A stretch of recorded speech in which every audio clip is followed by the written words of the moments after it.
Welcome back to the channel. Today we are going to be talking about Twilight.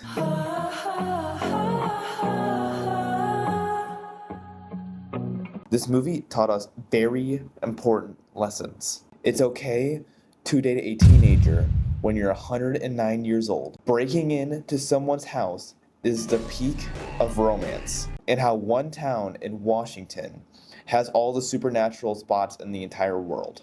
So grab an apple and grab your glitter glue, because we're about to relive a generational debate, Team Edward or Team Jacob, and talk about how Bella has zero personality. So why'd I choose the best teenage romance movie for my Halloween ranking?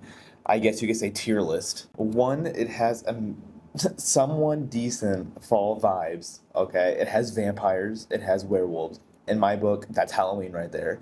Three, it's also romance, okay? So it's a nice cuddle story to make fun of as you're watching your Halloween movies, to break up the spooky movie. This is one of those campfire movies you watch and just make fun of. Personally, I'm Teen Edward, okay? He mongs. I mean, you have to give credit to the director. He was working with zero talent for the lead actress. So he got the best he could with the movie that he made. So, I guess we have to dive into what happens in this amazing, beautiful movie.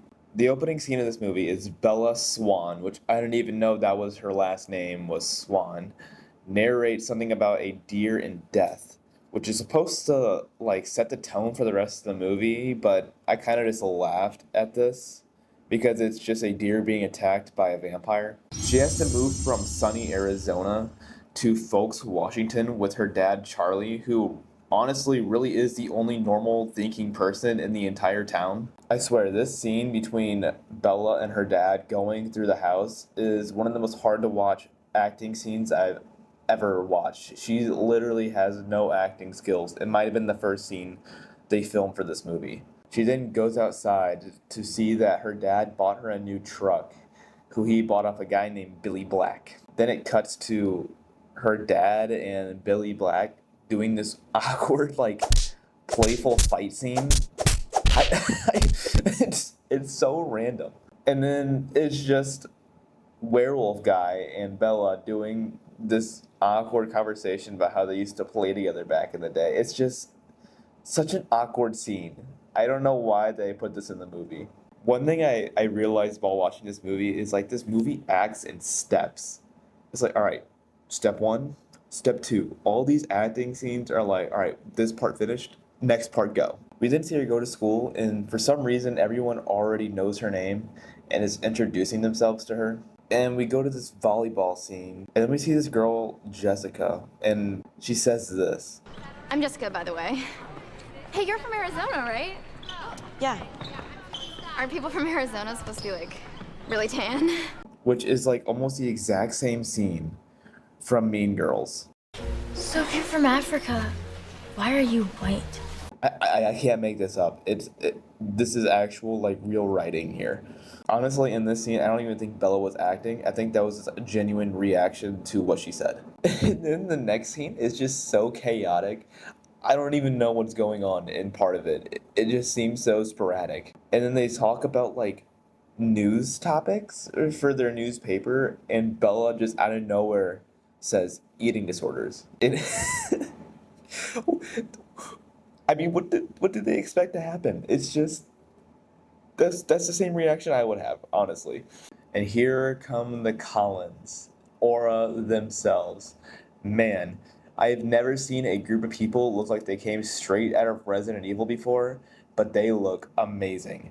I cannot lie. I got so excited when I saw them walk past through that window. Oh, my heart fell. I understand now. And then Edward walks in finally, and he sits down, and Bella and him have this amazing, beautiful stare down of each other. I seriously can't. I'm trying so hard to watch this movie without laughing. It's impossible, man. This next scene, Bella's walking into the science room, and she walks past this tiny fan, this tiny fan. It blows her hair at 1,000 miles an hour. Then it cuts over to Edward, who's shaking in his boots as the paper flies up at him.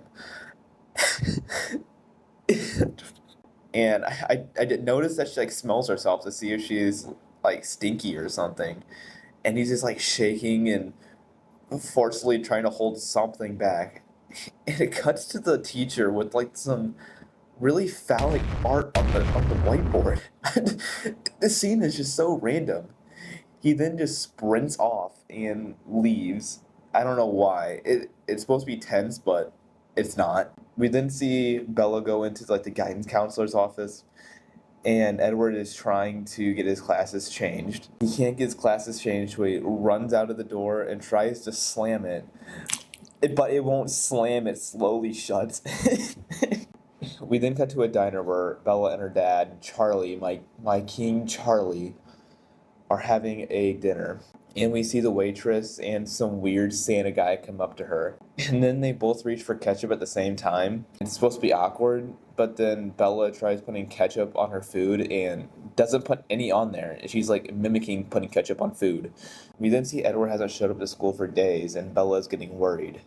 We then hear the beautiful sound of the Twilight theme song, which is just pure cinema. We then see a construction worker who is running from something, which is honestly a pretty good scene. And he then gets attacked by which is vampires. Edward then shows back up in her science class, and they have this really weird, awkward conversation with each other, which is supposed to be like flirtatious, because you can see Bella biting her lip like every 2 seconds, and she says that she hates cold, wet things, and then bites her lip. And they're walking down the hallway talking still, and he just runs away out of nowhere as she talked about his eyes. We then get the infamous car crash scene. This guy loses traction and slams into Bella's car, but don't worry, Edward is there to slam his hand into the car and save her. Everyone's freaking out, even the Collins. They're all freaking out here. She's in the hospital and is getting diagnosed for the car accident that she didn't get into. Charlie, my amazing, beautiful guy, is there too. Dr. Collins is making some awful diagnosis about Bella, giving her PTSD, and says that she's very lucky that Edward was there. Bella is asleep, and she wakes up and sees Edward is just standing there in her room for some reason. She turns the light on, he's gone. She assumes it's a dream, but it's probably not. It's probably him just standing in the room. Get out of the camera. I'm out. We did see this really awkward conversation between this one random dude and Bella, where he basically tries to ask her out to homecoming and she's ignoring him while staring at Robert Pattinson. I can't remember his name. We then see Charlie just sitting at the table trying to talk to Bella, and this man is just going through it. He's just talking out loud about how sad his life is, and Bella just walks away.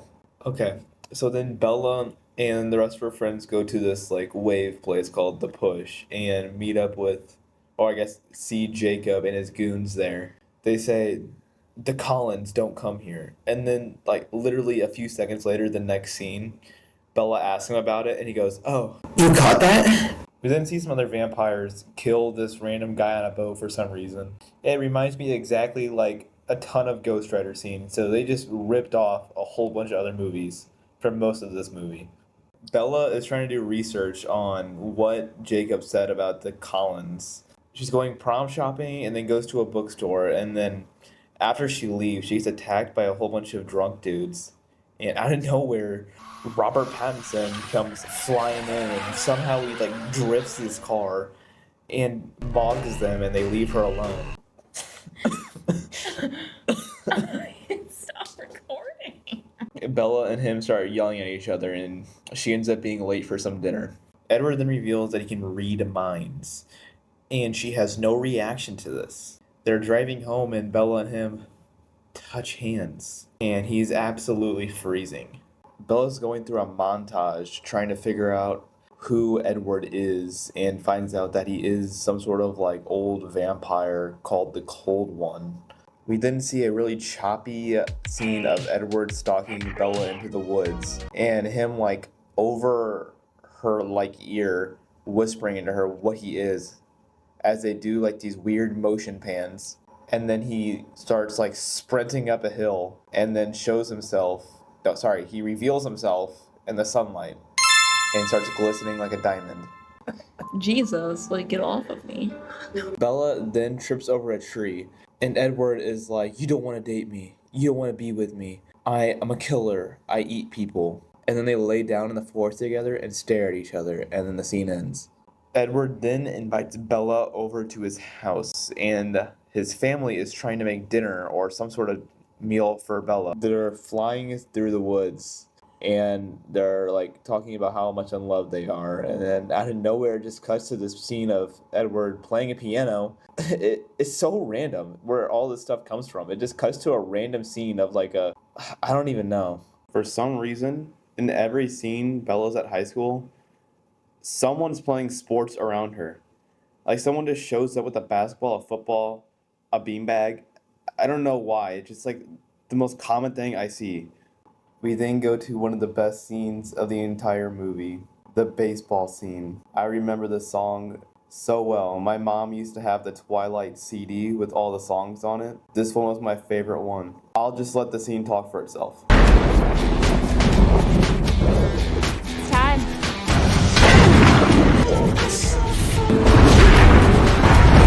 Now that the wind accidentally blew Bella's stank over to the other vampire, now they're over there trying to chase her, creating a really great game for him. Bella then has to basically leave her dad by himself to protect him, and the Edwards are trying to plan a way so that they can save Bella. After they plan a way to protect Bella, they do a drag race out of the building. As Bella's running away from James, the evil vampire, he then finds her mom. Bella then scurries away by herself so that way she can protect her mom. She gets to the ballerina place, and James ends up finding her and then like starts like abusing her, and then pulls out a camcorder like he's some sort of serial killer. It's like one of the oddest things ever. Like he comes off as like an actual straight creep through the entire scene. Like he's just slamming her around, and then it gets like really brutal. He like stomps on her like shin and like splits it in half, and then it's like using the camcorder like straight in her face, and it's like. Then Edward comes in and just plows right through him. They do like some sort of like aerobatic dancing, and then James does a sugar glider dance through the air. And then all of the Collins come in and then somehow magically start a fire. Well, then Edward sucks the vampire venom stuff out of Bella through this whole like montage of love, I guess you can call it. That's what I can basically say. Then Bella's in the hospital. Her mom's trying to convince her like what happened, and Bella's like, "Yeah, I fell down the stairs. Hey, that's me." And basically, that's the end of the movie. Bella's in the hospital. We had a fun time watching Twilight in double speed. That was probably the best part of the movie. Yeah. Is when it ended faster. Well, and it's funnier. Yeah, it's funnier to listen to the music and Bella blink a lot. Yeah. Yeah, she blinks really, like, a ton.